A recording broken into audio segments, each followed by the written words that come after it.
శిఖరాలకు సవాళ్లు, విద్యార్థుల విజయాలు. పూర్తి వివరాలకు చదవండి రేపటి సాక్షి దినపత్రిక.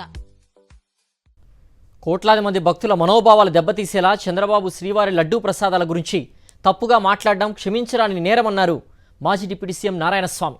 దేవుడి ప్రసాదంపై బురద చల్లడం మానుకోవాలని హితవు పలికారు. సూపర్ 6 పేరుతో పేద ప్రజల్ని మోసం చేసిన వ్యక్తి చంద్రబాబు అని మండిపడ్డారు నారాయణస్వామి. దయచేసి ఇప్పుడైనా వెంకటేశ్వర స్వామికి క్షమాపణ చెప్పి, ప్రజలకు క్షమాపణ చెప్పి, నువ్వు చేసిన తప్పుకు క్షమాపణ చెప్పుకో. ఏదో నాకు పేపర్ ఉంది, నాకు ఈనాడు ఉండదు, జ్యోతి ఉండదు, TV5 ఉండదు, మనం ఏం చెప్పినా మనం చల్లిపోతున్నాము.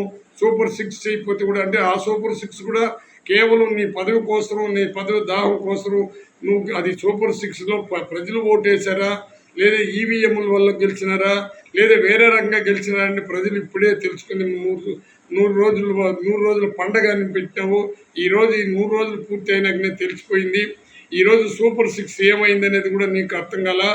పేదవాడికి గుండెల్లో దేవుడిగా నిలబడినటువంటి ఈ జగన్మోహన్ రెడ్డిని 40% ఇంకా ఉండరు.